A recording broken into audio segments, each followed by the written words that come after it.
As if 2025 wasn't bad enough, the start of 2026 has been nothing short of astonishing. Not because of a single event, but because of how quickly the global economic order began to unravel. And it all seemed to accelerate after one moment that most people barely noticed. Could this one moment change the rules of global finance forever? Because this story isn't really about oil. It's about money, the US dollar, and the hidden levers of global economic power. What happened next would quietly shake the foundation of American economic hegemony. But before we get there, we need context. The Trump administration entered 2026 doubling down on a radical shift in US economic policy. Tariffs were no longer just a negotiating tool. They became the central strategy. Under the justification of a national emergency tied to the fentanyl crisis, the administration invoked the International Emergency Economic Powers Act of 1977, also known as IEEPA. For context, IEEPA is a law that gives the president sweeping authority over trade and financial transactions during a declared national emergency, originally intended for crises like embargoes or war. Critics immediately questioned the logic. Even the Supreme Court of the United States might struggle to justify this legally. But the court didn't rule immediately. And that delay mattered, perhaps more than the ruling itself. Because while legal arguments stalled, the administration gained something far more valuable: time. Time to prepare legal workarounds. Time to explore alternate trade provisions under existing laws. Time to potentially reauthorize tariffs repeatedly. And if all else failed, time to pressure Congress into retroactive approval, despite growing unrest in districts already absorbing economic shock, particularly across the Farm Belt. Every extra week mattered. Every week shaped markets in ways few noticed. Meanwhile, global trade markets were already reacting. The US trade deficit narrowed sharply, from nearly $48 billion to under $30 billion in a single month. On paper, it looked like a victory, but the numbers were hiding something. Because the divergence between exports and imports wasn't a sign of strength. It was a signal of stress. Imports fell not because the United States suddenly became more competitive, but because a weaker US dollar made foreign goods more expensive. That isn't economic recovery. That's demand disappearing. And while the administration framed this as progress, the real manufacturing data told a different story. Every major input in manufacturing, from raw materials to labor metrics, was contracting. Manufacturing had been in decline for 10 consecutive months. Over 70,000 manufacturing jobs were lost in 2025 alone. Tariffs were supposed to revive American production. Instead, they exposed a deeper problem. Because tariffs alone cannot rebuild an industrial base without a comprehensive national industrial policy. The machinery of American industry cannot run on tariffs alone. And while the US economy was slowing internally, something far more important was happening outside its borders. Quietly, deliberately, strategically. At the 2025 BRICS Summit, leadership transitioned from Brazil to India.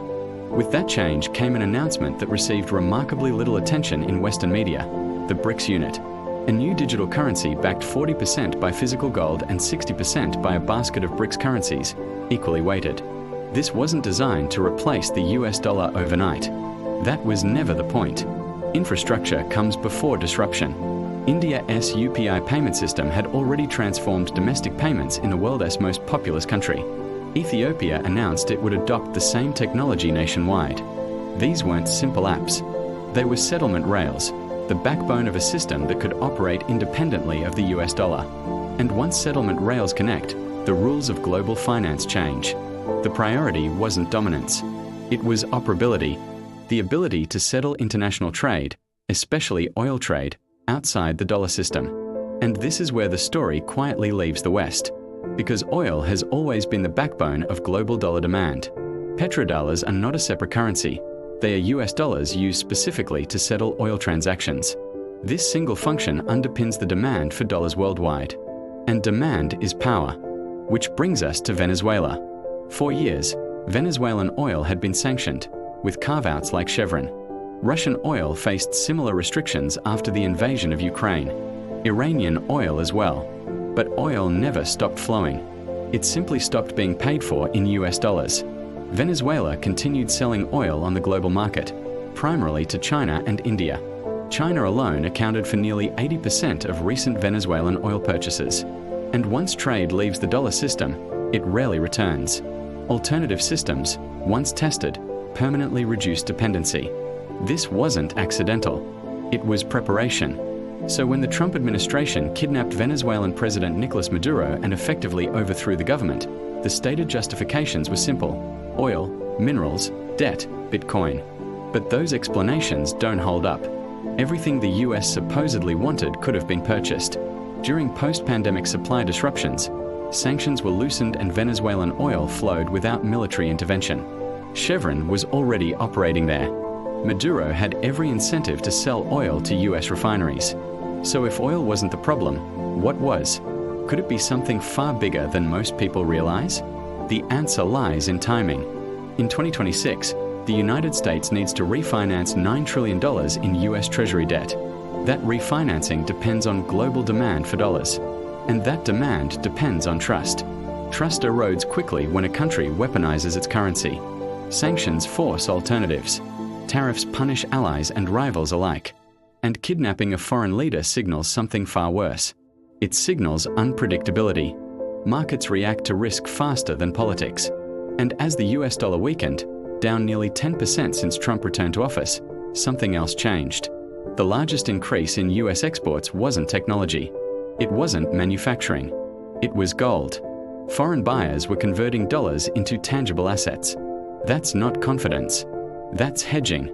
Meanwhile, imports declined because inflation made foreign goods unaffordable. Trade balance was achieved not through strength, but through contraction. This wasn't growth. It was dollar demand destruction. The core problem is deeper. The US economy is no longer driven by manufacturing. It is driven by financialization, equities, derivatives, leverage, speculative assets. That system requires fuel. Dollars. Lots of them. But dollars only flow freely when the world needs them. And the world is learning how not to. This is where the Triffin dilemma returns. Proposed in the 1960s, it warned that issuing a global reserve currency creates long-term structural problems. It was supposedly solved in 1971 when the dollar floated freely after the gold peg ended. Unlimited demand temporarily solved the constraint. But that solution only works if goodwill remains. And goodwill has been systematically dismantled.